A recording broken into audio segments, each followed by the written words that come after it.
I want to follow up and talk a little bit about another idea that I think will resonate with students, which is the idea of commitment. When you join the Army, when you're inspired and you want to do something in response to 9/11, or you are inspired and you want to do your part for the preservation of the Republic, you're making a commitment, right? You talk about initially 5 years or 3 years, and both of you have since kind of extended that commitment. What is it that drives that sense of commitment? Is it the bigger, broader cause of American democracy? Is it once you get in there and you're working with your fellow soldiers, is it commitment to your fellow soldiers? I'd love to just hear more about what it is that drives that commitment and deepening sense once you get involved. Well, yes to all of that, and more. I'm reminded of the observation. I don't know if it's apocryphal or not. The observation of Benjamin Franklin, who before the revolution wrote, "We either hang together or we will surely hang separately." And that was one of the motivators that put this country together in the first place. The whole idea that we are greater than the sum of our parts. And I think that carries through to the whole notion of committing oneself to something bigger than we are by ourselves. Nothing underlines that more than being in the crucible of combat. It was maybe John Stuart Mill, I think, who said war is a terrible thing, but it's not the worst of things. A situation in which people only care about themselves and not for their fellows. That's much, much worse. And you see how important it is to hang together, to be committed to an ideal, to be committed to each other, better than in the crucible of combat, in which you all have to take care of each other. You're going to defeat the enemy. That's the most important thing. And in doing that, you're going to take care of your country and take care of each other who are with you at a very, very difficult time. Yeah, Matt, I'd love to hear your thoughts too on commitment. Yeah, I'll try to follow that up. I think that was a very thorough and correct answer, but I agree. Initially we all kind of, if you decide to go in and serve, right, you have your own personal reasons for doing it, whatever they may be, whatever values or ideals that drove you there is great. But when you actually get into it and you realize what keeps you around, like Jack said, is the people. People do great things on the battlefield every single day because of the people that they're surrounded by, because of the people that they're with are worth doing that for. And you can't find that anywhere else. It can't be replicated. It's something that you only find in service. But when you talk about commitment in general, if you really think about commitment and what it means, if you don't have that, if people are not committed to this ideal of a free America, a free society, then it can't exist. Simply, I think that's one of the driving factors that keeps our country alive and well, is people that are committed to defending our freedom and our way of life. If that goes by the wayside, if everybody was to turn and live selfishly, as Jack kind of mentioned, we would fail to exist as we are today. And so that commitment is really what keeps us free. Yeah, if you look back, and I'm thinking about young people and kind of looking at some of the cues we get from culture today, which are oftentimes can be very focused on the self, right? You think about social media and the drive to get likes or to put yourself out there and to create your own brand. In some ways, it's contradictory to this sense of unity and connecting around a broader purpose. What advice do you have for young people who want to connect to that bigger, broader purpose? But might feel challenged in oftentimes a culture that kind of cuts against that. That's actually an interesting topic. I actually had the privilege of being at West Point. I literally just flew back today and got to sit and eat dinner with some cadets last night, and we talked a lot about that. What kind of is driving our society in the direction that we are going, and how do young people kind of break through the barriers of this disconnectedness that really, I think, creates a lot of issues. Mental health issues, those kind of things are on the rise, and COVID obviously has created that as well. And if you literally, I think, drill down to it, it's not being connected. To be frank, I think it's one of those, I get to be the old guy that sits here and says, hey, put down your phone and let's have some communication face to face and talk and meet people and put yourself out there.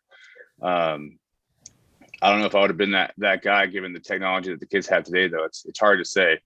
I think that's a very difficult problem, but it's worth investing in it. I think it's something that we all, educators, people of influence need to really focus on and find ways to get the youth of today kind of reconnected to one another and really striving towards a common goal, a common purpose. Because I think we're not quite there right now. Yeah. Well, Jack, any thoughts on that? Well, I think one interesting thing Matt said is that resonated with me, the whole question of put the phone down. At the end of the day, people aren't going to do things just because they're right. They're going to do it because there's leadership encouraging them to do the right thing, to be taught the right thing, and then do the right thing. All of us have done the wrong thing from time to time, but we all knew it was the wrong thing to do when we did it. It came as no surprise to us when it didn't work out well, when the results were not ideal. And I think this reliance, the focus on individuals on themselves alone is, I think it's a poisonous atmosphere, but it's not going to change unless people are taught to be focused on something other than themselves. And they have to be taught that by people who are leaders. And leaders can come from just about anywhere. I mean, Matt will tell you in the middle of combat, somebody doing the right thing can pop up from just about anywhere. We need to run a society. We need to encourage among young people a society that's like that. That leadership, doing the right thing, can come from just about anywhere. But it's got to start somewhere, and teaching young people the right thing to do and to avoid doing the wrong thing, to focus on something greater than themselves. I think that's the starting point.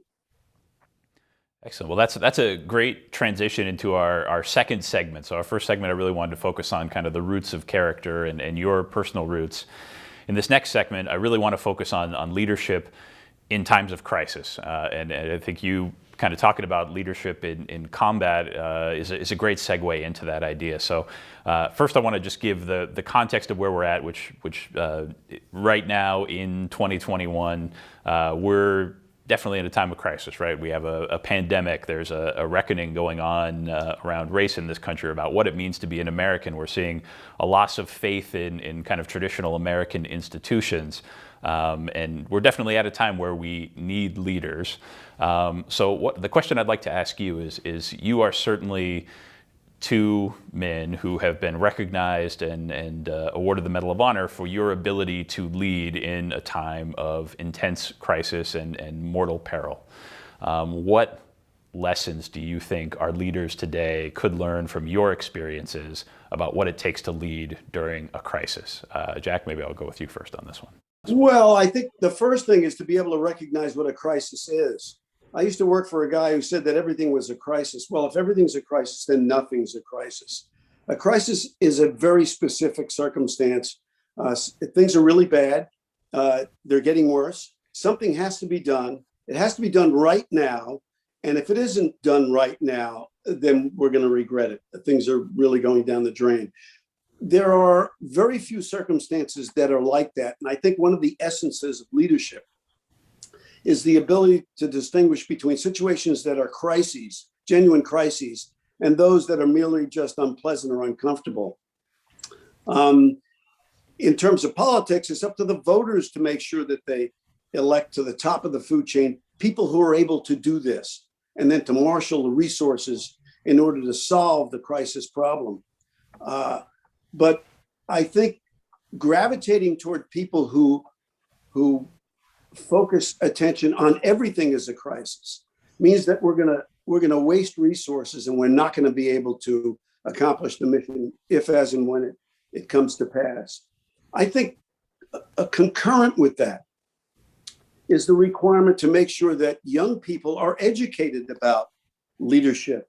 What are the essences of leadership? How to act as a leader in difficult situations, in crises, during everyday events, and so on. We used to get that all the time in public school in New York City when I was young. But of course, we're talking about 60 years ago, 65 years ago. I think we need to redouble our efforts to focus young people's attention on solving problems. We don't do that to the extent that we need to.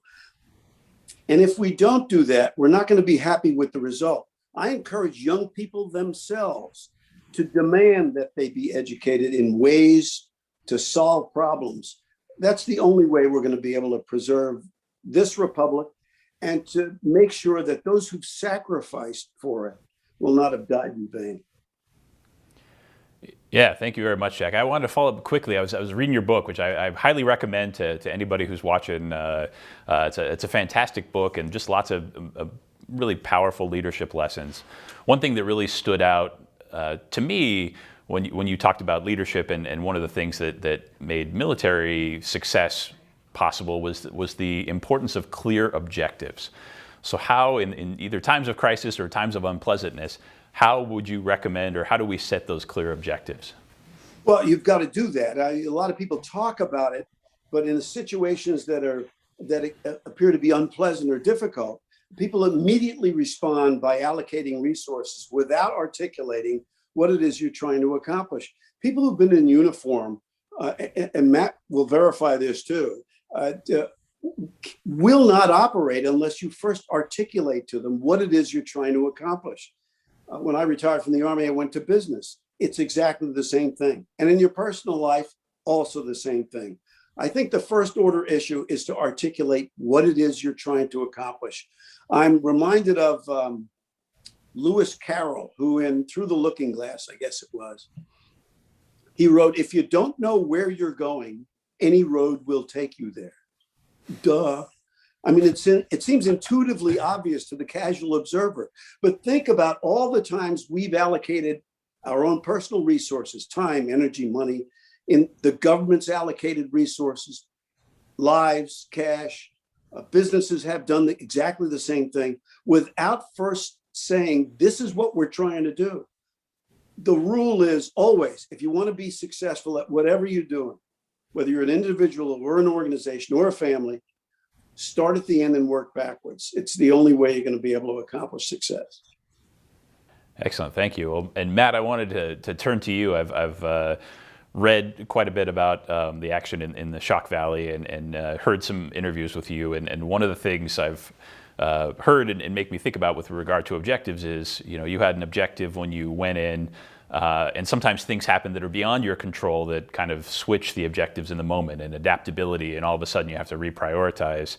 But I'd love to hear about, kind of your experiences and what you recommend for leaders in times of crisis as well. The biggest thing, like Jack said, you have to know where you're going. And your end state, your original end state may not be the current end state in the situation that you find yourself in.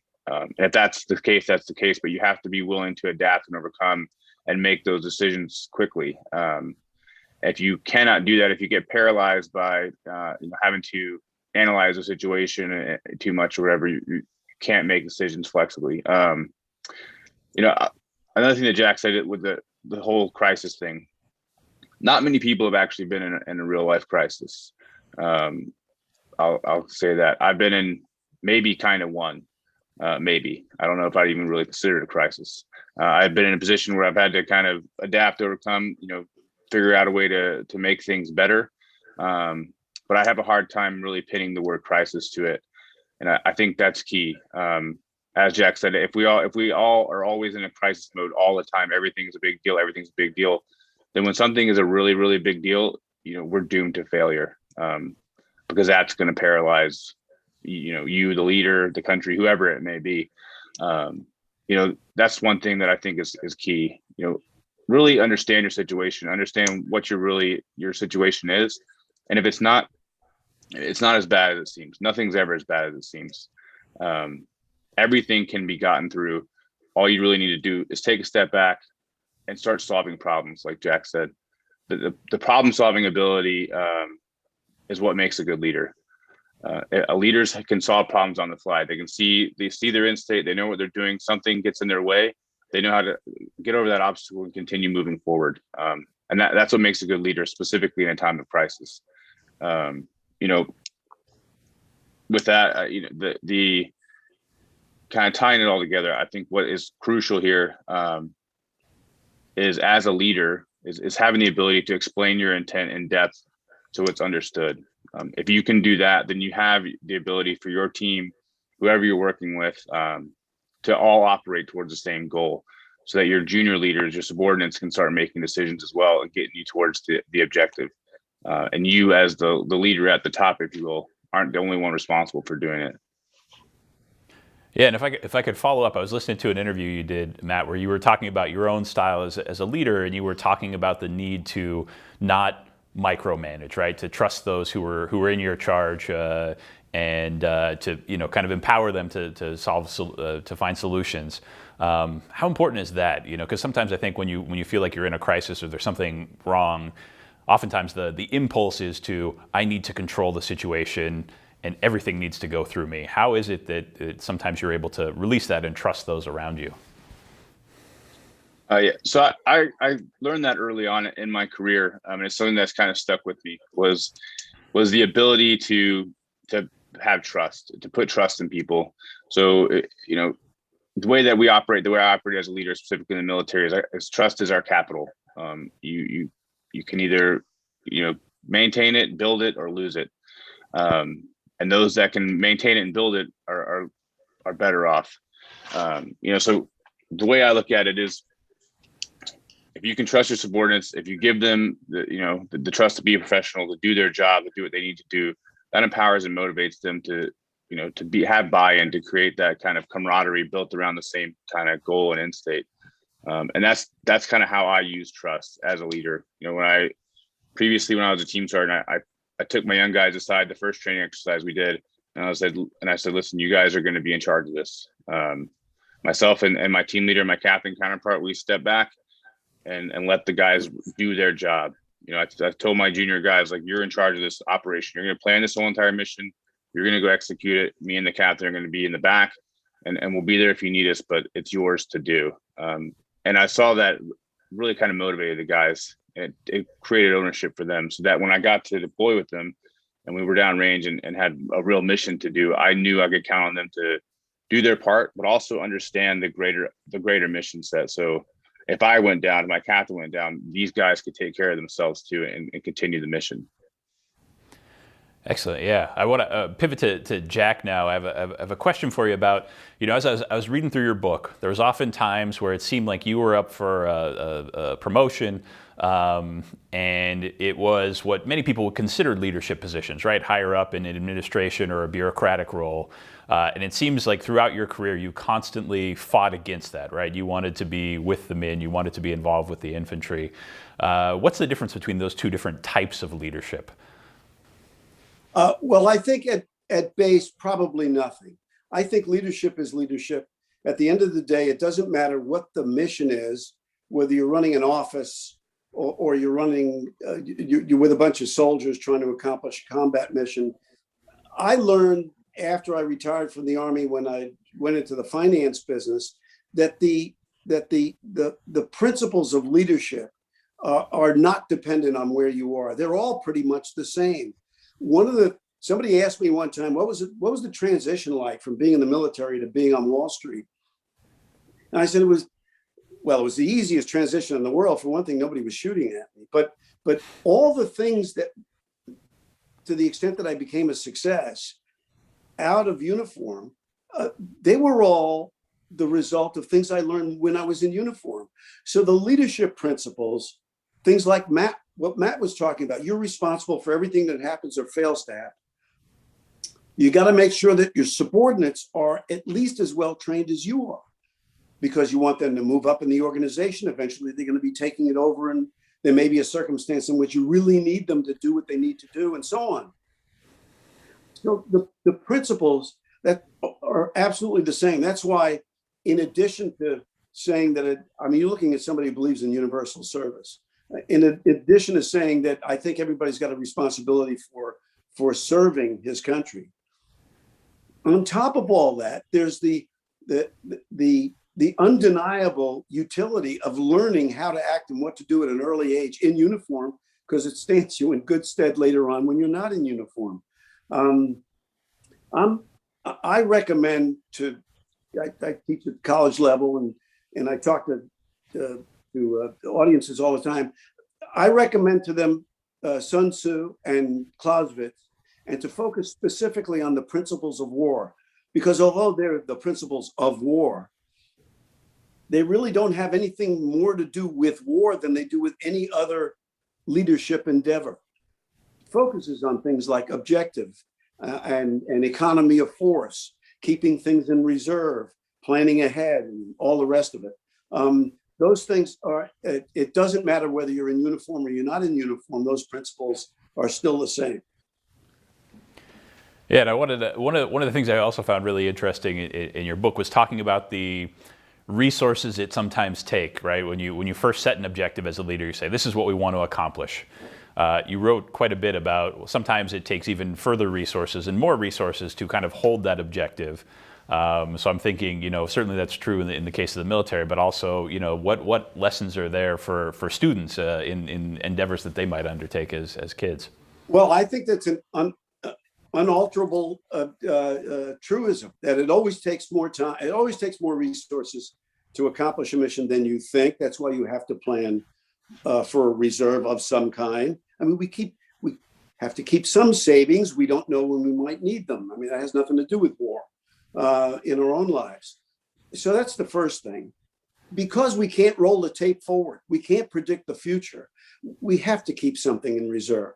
But we also have to keep things in reserve because we may not only need them because things go badly, but how are we going to exploit success if we don't have something in reserve? So it's important to make sure to recognize that we can't predict the future and we always have to keep something in reserve. But I think it's also important to recognize that, as Matt says, whatever plans we've laid, they're likely to have to be altered in some fashion, and we don't know how they're going to have to be altered. So we need to be as flexible as we possibly can. And how do you do that? Well, you do that by following good leadership principles, by being diligent, by being committed to accomplishing the mission and the people who work with you and so on, all the things that we all want to do in the military. But most of all, to keep a cool head. At the end of the day, you have to clear your head of all the things that don't matter and focus only on those things that do matter until you have time to focus on the stuff that really doesn't matter. A lot of people get sidetracked, and it's easy to do that. I mean, it's easy to say, I'll put it off till tomorrow and so on. We've all done it, and it's the worst thing in the world to do. I think it was an English poet named Edward Young who said that procrastination is the thief of time. But we've all done it. We've got to steel ourselves against doing it to make sure that we have sufficient time to do what we really need to do. That's commitment, that's discipline, that's focus. And I think people can't be successful unless they do those kinds of things. Yeah, thank you. And I want to wrap up this section before we get, I know we have some students who want to ask some questions in just a minute here, but I want to wrap up this section. You talked a little bit about the importance of leadership, and obviously you both served under and probably look up to leaders, either personal, historical. Is there a personal or historical leader who stands out to you as someone who you modeled your own style of leadership after? Well, you shouldn't try to be somebody else. Oscar Wilde was once asked, can you give me one bit of advice that'll stand me in good stead? He said, be yourself. Everybody else is already taken. But it doesn't mean that you can't grab bits and pieces from people you do admire. So there have been hundreds of people whom I have admired in the last 75 years, and I've stolen bits and pieces of them to make me. But one guy whom I remember distinctly was my 1st Battalion commander. I was a 2nd lieutenant in Charlie Company, 2nd Battalion Airborne, 505th Infantry in the 82nd Airborne Division. And my battalion commander was a lieutenant colonel, but he had been an enlisted glider pilot in Normandy, got a battlefield commission, and as a company commander jumped into Nijmegen, the bridge too far. And he was always relaxed. Under the most difficult of circumstances, he was always relaxed. And I asked him to give me one bit of advice. And he says, I'll just relax, is what he told me. Now, I haven't always listened to him, but in difficult time, really difficult time, when I need to be a little relaxed and clear-headed, I've always remembered what Colonel Bruner said, and it's helped me a great deal. That's great. And what about you, Matt? I mean, I'm going to actually echo exactly what Jack said. I've been exposed to amazing leaders in all kind of shapes and sizes, but you can't be true to yourself. You can't be true to those that serve for you when you find yourself in that leadership position. I think that's extremely important.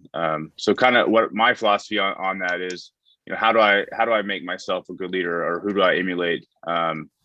I look at it two ways. I take things from the guys that I look up to. I take what I can and apply it where I can.